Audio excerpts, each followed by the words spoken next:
کے حوالے نہیں کیا، کسی نبی کے حوالے نہیں کیا، اسی لیے یہ قرآن محفوظ رہے گا۔ حضرت علی رضی اللہ تعالیٰ عنہ کی روایت ہے، ہمارے ہاں جو کتاب پڑھائی جاتی ہے طبیان، اس میں بھی یہ حدیث موجود ہے، مشکات میں بھی ہے، دیگر حدیث کی کئی کتابوں کے اندر موجود ہے۔ البتہ بعض حضرات نے جو محققین ہیں، محدثین، انہوں نے لکھا ہے کہ یہ روایت بجائے مرفوع ہونے کے موقوف روایت ہے، لیکن اکثر حضرات نے اس کو مرفوع روایت کی ہے۔ حضرت علی رضی اللہ تعالیٰ عنہ کی روایت، آپ صلی اللہ علیہ وسلم سے انہوں نے پوچھا، یا رسول اللہ، آپ صلی اللہ علیہ وسلم نے فرمایا کہ قرب قیامت میں فتنے آئیں گے، قسم قسم کے فتنے ہوں گے، یا رسول اللہ ان سے بچنے کا راستہ کیا ہے؟ فرمایا کتاب اللہ، یہ قرآن ہی ہے جو فتنوں سے بچنے کا راستہ ہے۔ اور علماء نے لکھا کہ بھئی آج جس دور سے ہم گزر رہے ہیں یہ وہی دور ہے، ہر طرف سے تاریک فتنے ہیں، حق اور باطل کی پہچان کرنا مشکل ہو جاتا ہے کہ بھئی حق کیا ہے اور باطل کیا ہے۔ آج سوشل میڈیا پہ یعنی بہت سارے مرد حضرات بھی اور بہت ساری خواتین وہ موبائل استعمال کرتی ہیں، اینڈرائیڈ موبائل، سوشل میڈیا استعمال کرتی ہیں۔ اب سوشل میڈیا پہ اتنے فتنے آ چکے ہیں کہ ہر پڑھا لکھا شخص وہ پریشان ہے کہ بھئی علماء آپس میں ایک دوسرے سے مناظرے کر رہے ہیں، ان کے مقابلے میں اسکالرز آ چکے ہیں، یونیورسٹی کالجوں سے نکلے ہوئے لوگ، وہ بھی قرآن کی تفسیریں بیان کر رہے ہیں، حدیث کی وہ تشریحات بیان کر رہے ہیں، اور لوگوں کو کہہ رہے ہیں کہ بھئی ہمارے جو مطالب اور تشریحات ہیں یہ ٹھیک ہے، یہ جو دوسرے لوگ کہہ رہے ہیں یہ غلط ہے۔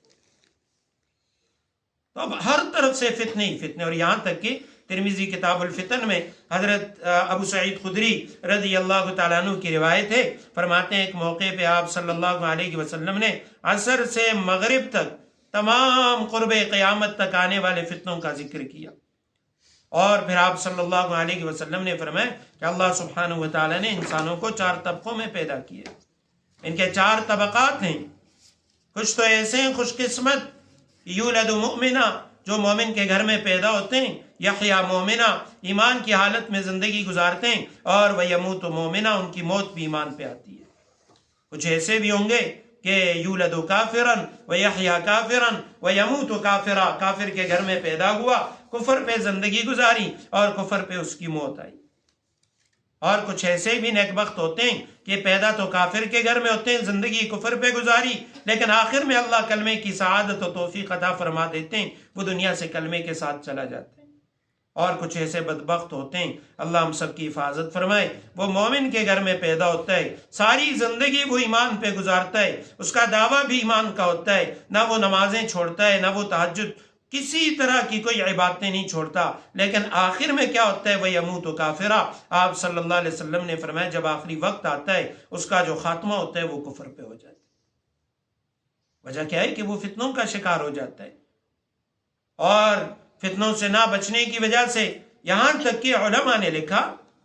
کہ انبیاء کرام علیہم الصلوات و تسلیمات جن کے ایمان کی گارنٹی ہوتی ہے، اہل سنہ والجماعہ کا متفقہ عقیدہ ہے کہ نبی وہ ہوتا ہے جس کے ایمان کی گارنٹی ہوتی ہے، جس کو اللہ نبی بناتے ہیں، وہ کبھی بھی یعنی العیاذ باللہ وہ مرتد نہیں ہوتا، وہ ایمان سے کہیں کبھی انحراف نہیں کرتا۔ لیکن اس کے باوجود قرآن کریم اٹھا کے دیکھیں،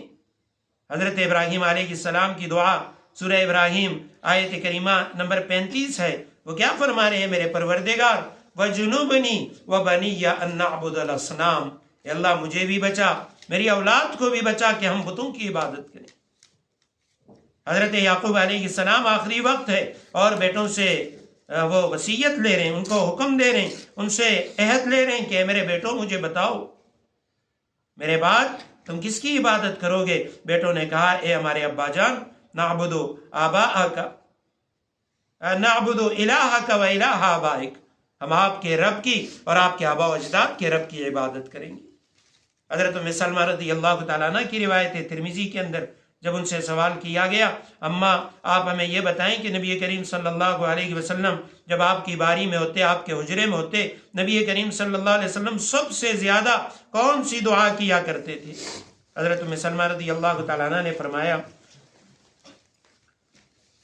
کہ میں نے ہمیشہ نبی کریم صلی اللہ علیہ وسلم کو دیکھا جب آپ صلی اللہ علیہ وسلم میرے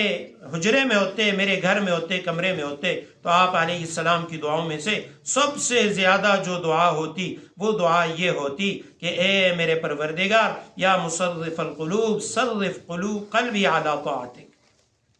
یا مقلب القلوب ثبت قلبی علی دینک، اے میرے پروردگار میرے دل کو اپنی طاعت پہ، اپنی فرما برداری پہ پھیر دے۔